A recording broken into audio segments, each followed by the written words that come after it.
અમદાવાદમાં તાજેતરમાં જે અસામાજિક તત્વો બેફામ બન્યા હતા, હવે પોલીસ તેને પકડીને જેલના સળિયા ગણાવી રહી છે। તેવામાં આજે અમદાવાદ ક્રાઇમ બ્રાન્ચે વધુ એક હત્યાનો ભેદ ઉકેલી નાખ્યો છે અને ફરાર આરોપીઓને દબોચી લીધા। વૈષ્ણવજન તો તેને કહીએ જે પીડ પરાઈ જાનાને રે। નમસ્કાર, નવજીવન ન્યૂઝમાં આપનું સ્વાગત છે। હું છું જયંત દાફડા।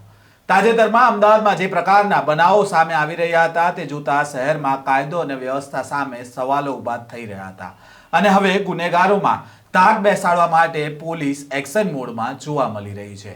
અમદાવાદના કાકડાપીઠ પોલીસ સ્ટેશન વિસ્તારમાં ન્યૂ ક્લોથ માર્કેટ પાસે રવિવારે મોડી રાત્રે ખૂની ખેલ ખેલાયો હતો, જેમાં 4 યુવકોએ 2 વ્યક્તિ પર હથિયાર વડે હુમલો કર્યો હતો અને આ ઘટનામાં અલ્પેશ ઠાકોર નામના યુવકનું મોત થાય છે, જ્યારે અન્ય એક વ્યક્તિ ઈજાગ્રસ્ત થયો હતો।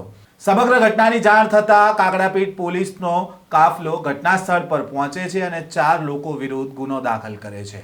અલ્પેશ ઠાકોર છૂટક મજૂરી કામ કરતો હતો અને જેણે 2 દિવસ અગાઉ જિગ્નેશ શર્મા સહિત કેટલાક લોકો સામે કાકડાપીઠ પોલીસ સ્ટેશનમાં મારામારીની ફરિયાદ આપી હતી, જેની અદાવત રાખીને જિગ્નેશ શર્મા, વિશાલ ચુનારા, વિરાજ ચુનારા અને અન્ય એક કિશોરે ભેગા મળીને ન્યૂ ક્લોથ માર્કેટ પાસે તેના પર હુમલો કર્યો હતો। ઘટનામાં બંને યુવકોને ઈજા પહોંચતા તાત્કાલિક સારવાર માટે હોસ્પિટલ ખસેડવામાં આવ્યા હતા, જેમાં સારવાર દરમિયાન અલ્પેશનું મોત થયું હતું। ઘટનાને લઈને સ્થાનિકોમાં ભારે રોષ જોવા મળ્યો હતો અને આ પોલીસની કામગીરીને લઈને લોકોએ પોલીસ સ્ટેશનનો ઘેરાવ પણ કર્યો હતો।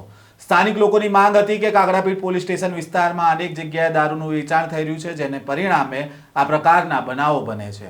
મૃતક અલ્પેશે અગાઉ કરેલી મારામારીની ફરિયાદમાં પોલીસે કડક કાર્યવાહી ન કરતા અમદાવાદ પોલીસ કમિશનરે કાકડાપીઠ પોલીસ સ્ટેશનના પીઆઈને સસ્પેન્ડ પણ કર્યા છે। સમગ્ર ઘટનાની ગંભીરતાને ધ્યાનમાં રાખીને પોલીસે કાયદાના સંઘર્ષમાં આવેલા એક કિશોરને અને જિગ્નેશ શર્માને ઝડપી પાડ્યા હતા, જ્યારે 2 આરોપી ફરાર હતા। તેવામાં આજે અમદાવાદ ક્રાઇમ બ્રાન્ચના પીઆઈ ધાસુરાની ટીમે આ બંને આરોપીને ઝડપી પાડવામાં સફળતા મળી છે। યુવરાજ ચુનારા અને વિશાલને કડીના બલાસાર ગામમાંથી દબોચી લેવામાં આવ્યા છે। હાલ આ બંને આરોપીઓને અમદાવાદ લાવીને વધુ પૂછપરછ કરવામાં આવશે। વધુ સમાચારો સાથે ફરી મળીશું, ત્યાં સુધી નવજીવન ન્યૂઝ સાથે જોડાયેલા રહેજો। વૈષ્ણવજન તો તેને કહીએ જે પીડ પરાઈ